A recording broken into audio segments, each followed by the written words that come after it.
If you want to change your theme on OPPO Find X9, then in that case, first of all, we can go to settings. Now over here in settings, we can go to home screen, lock screen, and style. And in here we can find some of the example themes that we can use. So let's say I'm gonna choose this one. We can press apply. There we go.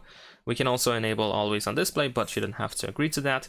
And once we are using the theme, then there we go. We have now a new theme. We can also go to all Flux themes in order to find some more themes that we can use on our phone. So let's say I can also download this one. If you want to, of course, this might take just some time to actually get these themes. But once you have them, we have the preview of the home screen and lock screen, of course.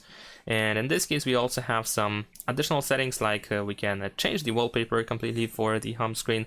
We can apply a style. We also can change icons if you want to. So let's say I'm going to switch back to classic, actually.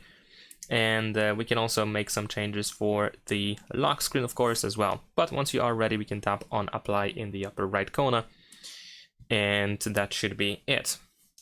There we go. And of course, in addition to that, if you open the app drawer, you can find the theme store, so you can download themes from the theme store over here. And that's it. Thanks for watching, leave a like and subscribe.